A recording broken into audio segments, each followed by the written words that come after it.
assim tu bate tudo pelo. Girando com pele de couro, som do tambor. Birimbau, capoeira, ritmo, aposta na cocô. Dá no corpo uma alma, circula na perna, mente, uma chave, sirico. Sou, vai, sou. Balança o cabelo, é. Sarara crioulo.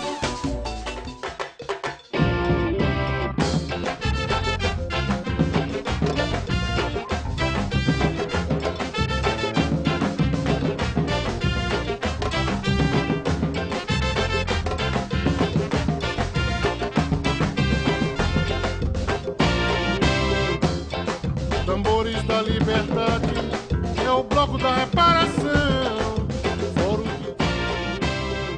L'histoire de la résistance des Noirs de la diaspora est indissociable de celle de l'île de Gorée, située à 3 km au large de Dakar. L'île de Gorée. Cette île est devenue célèbre à cause d'une petite porte, la porte du voyage sans retour. Nos frères et sœurs d'Afrique qui ont été arrachés à leur terre mère Afrique sont passés par cette porte pour aller vers les Amériques. Aujourd'hui, beaucoup d'Africains sont loin d'imaginer la souffrance qu'ont enduré ses frères et sœurs durant le voyage dans les bateaux de négriers et aussi durant leur séjour dans ces terres d'Amérique. Nombreux sont donc ceux qui ne savent pas que dans les bateaux et à leur arrivée jusqu'à nos jours, la résistance des Noirs d'Afrique arrachés à leur terre ne s'est jamais arrêtée. Les Africains de la diaspora mènent encore aujourd'hui plus que hier une lutte selon des formes diverses pour garder la mémoire du lien avec la terre d'Afrique. Combinant lutte passive et lutte active, ils ont survécu car ils ont résisté. Aujourd'hui, plus qu'hier, ils sont en train de promouvoir la renaissance africaine. L'élection de Obama est la traduction la plus éloquente de l'issue victorieuse du processus de lutte qui va de la résistance à la renaissance africaine. Quand un Africain débarque à Salvador, il est saisi par une impression contrastée d'émotion et de joie. Lorsque, surtout, il arpente les rues soumises à la vibration des sons magiques et des lumières. L'Africain qui a par exemple vécu le carnaval de Salvador de Bahia a l'impression de se retrouver auprès des siens en fête et dont les ancêtres se sont séparés dans des conditions douloureuses telles que l'espoir d'une retrouvaille n'était pas dans l'ordre du possible. Cet Africain ne peut donc garder de son séjour à Bahia que des souvenirs d'intenses sensations. Le sentiment qui va l'habiter à son retour en Afrique est qu'il a en quelque sorte retrouvé une partie de lui-même au Brésil. Malgré le métissage et le syncrétisme culturel et religieux qui en font un pays arc-en-ciel. Le Brésilien lui semble être quelqu'un qui veut garder une mémoire d'espoir du lien avec l'Afrique, ainsi qu'un désir de cohésion sociale dans le présent et de continuité historique avec le passé. Pour lui, le passé, le présent et le futur du Brésil semblent s'entremêler comme pour construire l'avenir sur le socle de la résistance face aux exigences d'une gouvernance mondiale culturellement partagée qui sont les défis du XXIe siècle. Et sans comprendre ce qu'on dit dans les chansons, quelques mots comme Okambi, Il est Aïe, Zombi suffisent à lui rappeler qu'on évoque l'Afrique avec nostalgie. Voyant la joie de vivre partagée et le besoin de communiquer partout, il en conclura que le besoin de tempérer les frustrations et de rechercher une cohésion sociale donne tout le sens de la fonction cathartique que joue l'art afro-brésilien. Il y a dans tout cela une production de sens soutenue par une volonté de communication qui s'exprime dans les faits et gestes, mais que la joie de vivre ambiante des Brésiliens ne rend pas.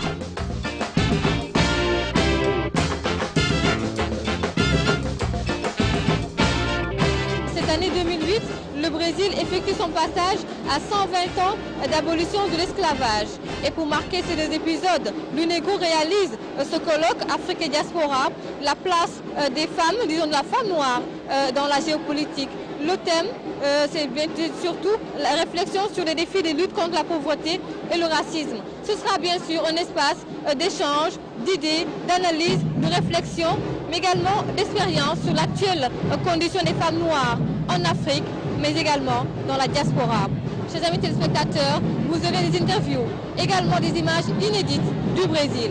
Alors, vous entendez ces sonorités? Nous sommes en pleine cérémonie officielle de ce colloque. Alors la DGTV vous dit, bem-vindas ao Brasil. Comprenez par là, bienvenue au Brésil.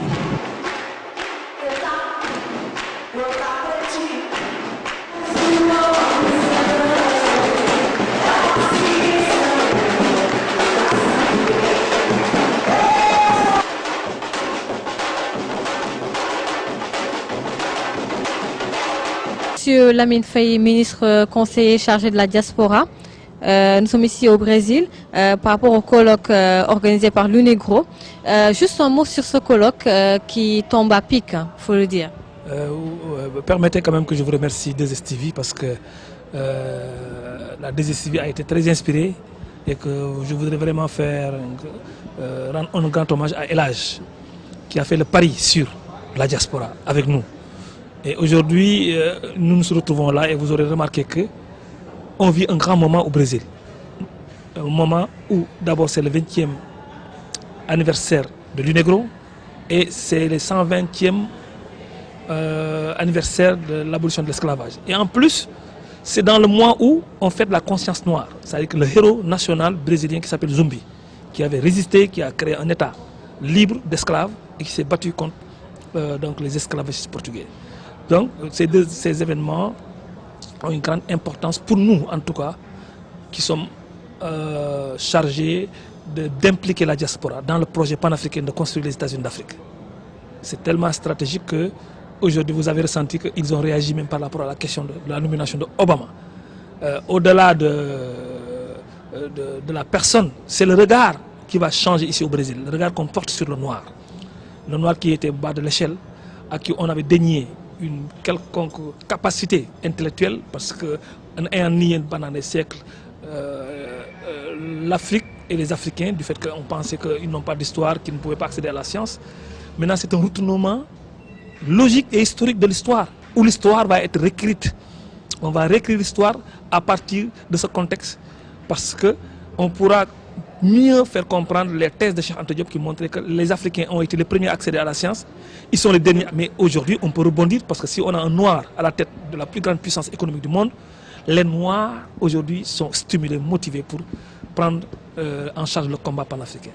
On l'a même senti dans les discours quand l'ex-gouverneur de Rio de Janeiro disait que, en fait, au Brésil, les Noirs prendront après le pouvoir, ils peuvent prendre le pouvoir.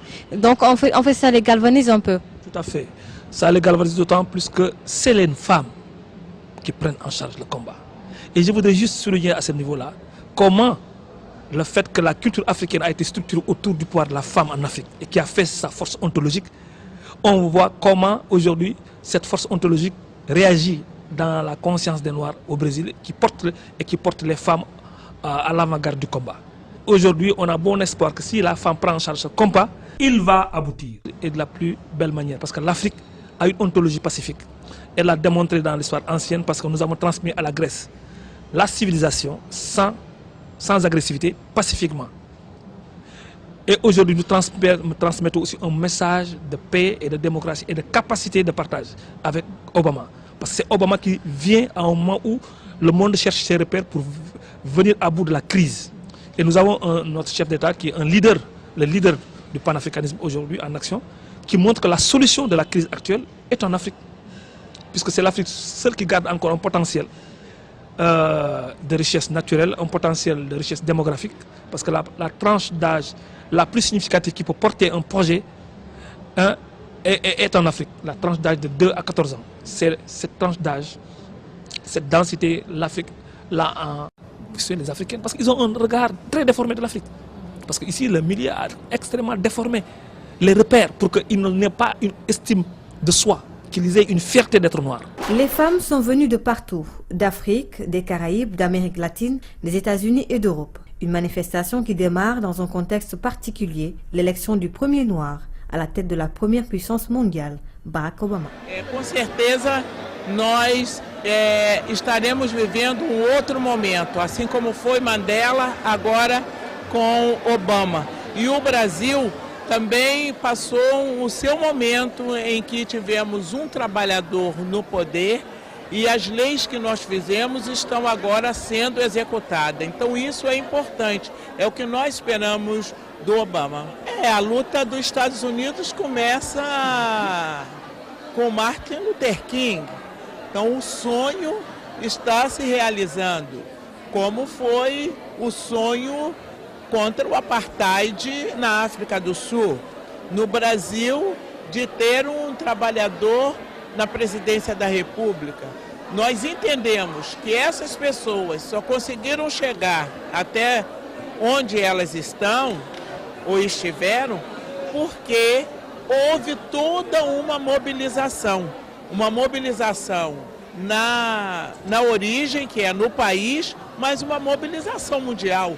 A eleição de Obama contou com o sentimento mundial, não só com a vontade dos americanos. En parlant de la résistance, des sources fiables indiquent que la femme noire n'a pas été en reste. Ces femmes que vous voyez font partie d'un mouvement appelé Señora d'Aboa Morte, les femmes de la belle mort. Elles sont descendantes d'esclaves affranchis. À l'époque, les maîtres refusaient d'alimenter les vieux esclaves.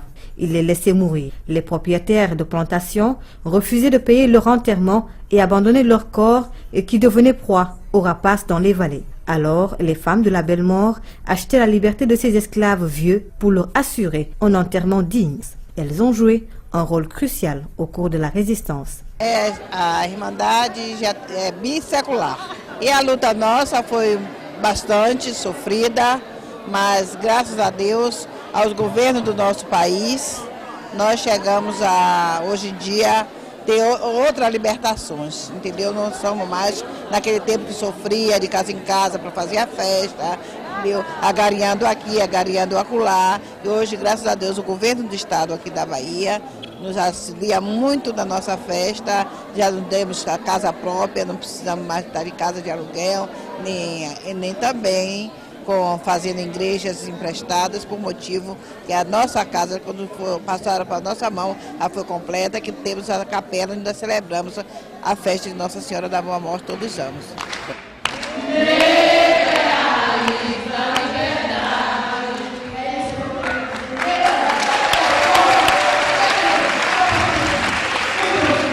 Au cours des débats, les intervenantes sont revenues sur le trafic international des femmes noires. Elles sont amenées en Europe, leurs papiers confisqués. Ces femmes se retrouvent dans des réseaux de prostitution. En Occident toujours, la femme noire vit et évolue avec l'image de la femme facile, ambitieuse et manipulatrice. Explication. Mon exposé traitait du mythe de la femme noire. Le mythe de la femme noire, ce dont j'ai parlé, en fait, c'est les différents stéréotypes qui sont associés aux femmes noires en Occident. J'ai parlé de 3 principaux stéréotypes. Jézabel, la femme qui est associée au mythe de la prostituée, si on veut, toujours disponible, toujours très sexuelle et qui va de l'avant toujours pour séduire les hommes afin d'asseoir son pouvoir. Il y a la mama, donc c'est cette femme grosse, asexuée et qui prend soin des enfants. Et il y a la saphir. La saphir, c'est la femme noire ambitieuse qui va de l'avant, qui est hyper méchante dans sa manière de parler aux gens parce qu'elle cherche à écraser tout le monde sur son passage par son verbe, par sa parole, hyper ambitieuse mais incapable de fonder sa propre famille. Donc ce sont les 3 principaux stéréotypes associés aux femmes noires en Occident. Et le danger de ces stéréotypes-là, c'est qu'ils sont tellement présents que les femmes noires peuvent aller jusqu'à s'identifier à ce modèle-là. Et à la fin de mon exposé, j'ai parlé d'autres femmes noires qui sont à l'extérieur de ces stéréotypes-là. Comme par exemple, il y a Oprah Winfrey aux États-Unis, Maya Angelou. Au Canada, on a Michaël Jean, notre gouverneur général. On a essayé dans les médias de les catégoriser. Comme Oprah Winfrey, on a dit que c'était la maman parce qu'elle prenait soin de son public, elle leur donne des cadeaux et tout ça. Mais en fait, non, ce sont des femmes qui se sont forgées elles-mêmes et qui créent fait et qui ont créé des images de la femme noire forte à l'extérieur de ces stéréotypes-là et en fait donnent l'exemple de d'autres possibilités et inspirent les femmes jeunes comme vous, moi et les autres jeunes adolescentes à pouvoir construire elles-mêmes leur propre identité en fait. En France, des femmes noires arrivent à s'imposer sur la scène politique avec l'exemple de Ramayad, secrétaire d'État chargé des affaires étrangères et des droits de l'homme. Le constat est que des efforts ont été faits, mais le chemin reste long. Aujourd'hui, ce qui est important, c'est grâce à Ramayad, d'origine sénégalaise, nous avons la possibilité de penser que nous pouvons faire d'autres choses, être politicienne, être femme d'affaires, etc. Donc, à l'heure actuelle, ce qu'il y a de très important à dire, c'est que les choses vont changer, elles sont parties pour changer, et que nous commençons à avoir des vraies références qui parlent aux jeunes. Ramayad est un exemple, une référence. Nous en aurons beaucoup d'autres dans les années à venir. Et là, effectivement, nous aurons une communauté noire qui va s'identifier de plus en plus à des personnes qui sont des références aussi pour les Européens. Comme je disais tout à l'heure, en fait, je me refuse de penser, je ne sais pas si des entreprises m'ont refusé ou pas parce que j'étais noire, mais j'essaye de ne pas y penser justement en me disant qu'au fur et à mesure, cela n'apporterait qu'un comportement négatif qui ferait que je me mettrais moi-même déjà en situation d'échec. Ceci étant, effectivement, le chemin est long, il sera long. Nous allons peut-être passer par des moments, nous avons eu des journalistes tels que Harry Roselmax qui a fait un peu un tollé au début, etc. Donc, mais je pense qu'on va être obligé de plus en plus de composer avec, de toutes les façons, voyant que les États-Unis ont commencé, eux, à avoir un président noir américain. Je pense que de toutes les façons, ça ne pourra qu'entraîner le processus pour les autres pays. Et en Russie, la situation est tout simplement alarmante. La situation des Africains en Russie, des Africains russes en Russie est terrible parce que les statistiques font part de 50 personnes tuées tous les mois d'origine africaine. C'est à cause du racisme? Of course it's racism because they are black, but officials say this is not racism, it is hooligans. Au Brésil, la femme noire souffre des inégalités sociales e raciales. Na verdade, há contradições na sociedade brasileira. Embora o Brasil seja um país mestiço, a população negra tem uma situação muito grande, brutal, de desigualdade e, portanto, nós temos que enfrentar os impactos de uma política, de um país dividido em classes sociais, os impactos do neoliberalismo nas nossas vidas, que acirra a pobreza, e o impacto do racismo, que aprofunda as desigualdades raciais. Então, quando se junta raça, classe e gênero, condição sexual, o fato de sermos mulheres negras, com certeza fica ainda mais difícil sobreviver na estrutura social brasileira. Então, nós, mulheres negras do Brasil, nos irmanamos com as mulheres negras de outros países que também enfrentam a luta contra o neoliberalismo, a luta contra o racismo e contra a pobreza. J'ai ensuite rencontré une tresseuse travaillant dehors, en plein air, comme en Afrique. C'est difficile d'avoir une boutique, d'avoir un espace pour pouvoir créer ses propres affaires et que leur objectif aussi en faisant ça, c'est un objectif culturel pour montrer que dans la culture noire, il y a cette façon de tresser. Donc, et c'est pourquoi les autorités ont permis de s'installer sur une place publique où tout le monde pourrait voir cette culture. Je suis dans un quartier appelé la ville haute. Elle est reliée à la ville basse par un ascenseur construit en 1918. Un quartier historique avec des bâtisses datant de l'esclavage construites par des Noirs. Ces maisons vont par la suite être rachetées. Aujourd'hui, elles coûtent très cher et valent de l'or. On en fait des auberges ou restaurants. En plein cœur de la haute ville, une statue imposante, celle de Zumbi. Le héros de la résistance ici au Brésil et en particulier à Bahia. Pendant l'esclavage, beaucoup de Noirs se sont battus depuis leur déportation. Arrivés à Salvador, certains se sont libérés et sont entrés dans les forêts pour créer un État libre, l'État Palmaré, situé au nord-est du Brésil. Ils ont affranchi d'autres esclaves, Zumbi et leurs héros. Ils décèdent en 20 novembre, décrété jour de la conscience noire à Salvador. Cette statue qui a été installée cette année, même il y a 2 mois. Il y a seulement 2 mois. Ça veut dire que la lutte brésilienne pour la liberté des Noirs et elle a encore du travail à faire, mais ils sont en train d'avoir des résultats très positifs. La preuve, le mouvement appelé Ile Aye, créé en 1974, a comme objectif faire de la politique à travers la culture. Como eu falei anteriormente, nós somos contemporâneos e nós estamos trabalhando na reeducação do povo negro. E estamos mostrando ao povo negro brasileiro que é possível chegar ao poder, porque os colonizadores nos tiraram todo o processo de conquista do poder, de vontade de conquistar o poder. E aí o Ile tem trabalhado nesses anos mostrando que é necessário que a gente tenha a vontade de conquistar o poder. Por isso nós mostramos nesse ano de 2006 negros que são importantes e que estão no poder na República do Brasil.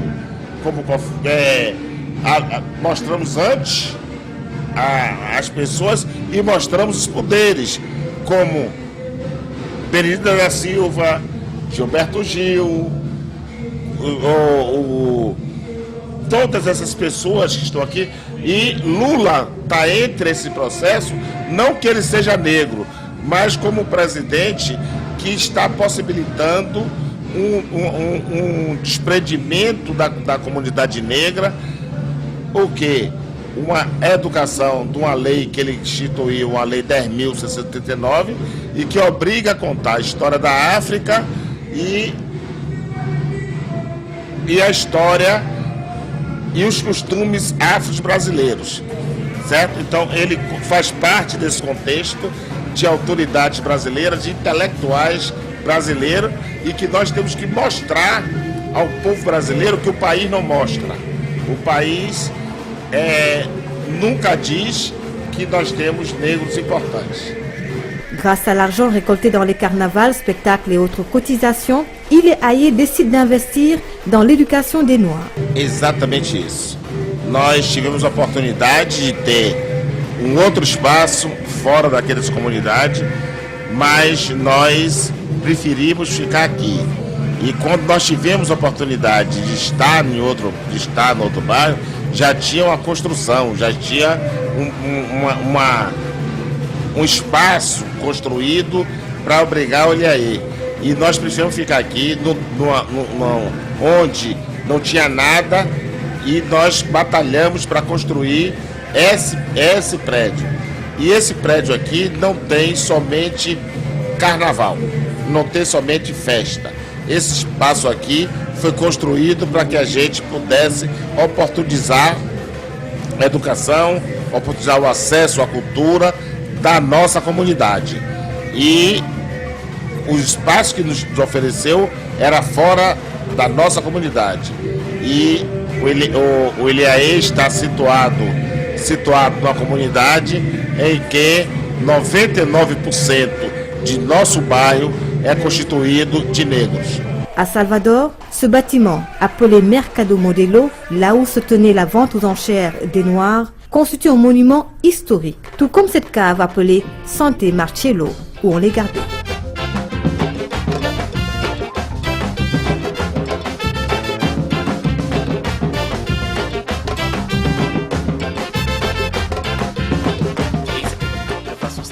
Comme on l'a dit, au milieu de la mer. Alors ça permettait donc aux esclaves de rester emprisonnés là, de ne pas pouvoir sortir du fort. Ils sortaient, ils étaient noyés. Alors de ce fort, vous avez des chambres qui entourent le camp. Donc ces chambres-là appartenaient aux Européens qui faisaient la vente de l'esclave. Chacun avait comme si c'était un bureau. Donc les esclaves étaient dans le grenier. On les faisait sortir, on les amenait dans le marché modèle, le supermarché que nous avons déjà présenté. Ils faisaient la vente aux enchères de ces produits qui sont malheureusement nos ancêtres africains. Tambores da liberdade.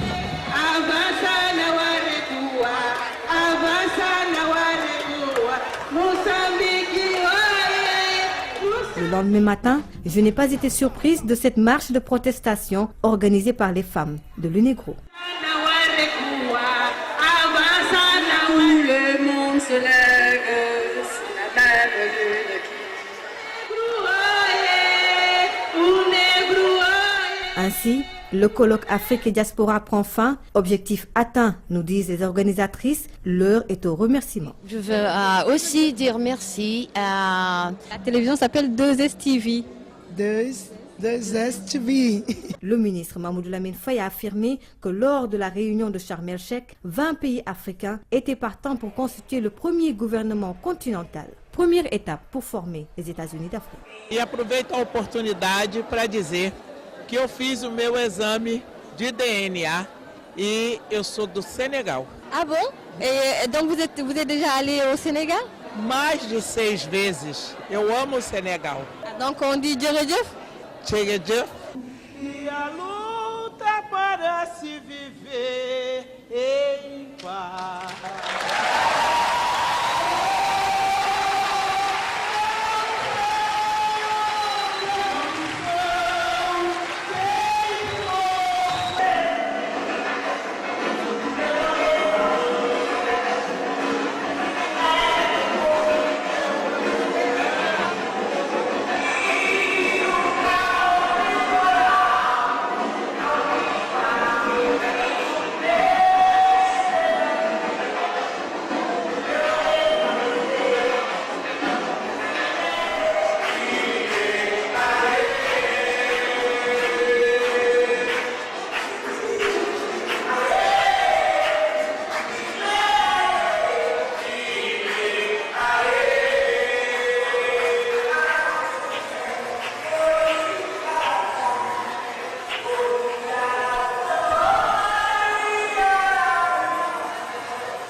Chers amis téléspectateurs, c'était la 2STV ici au Brésil, ici à Salvador, dans la capitale de l'état de Bahia.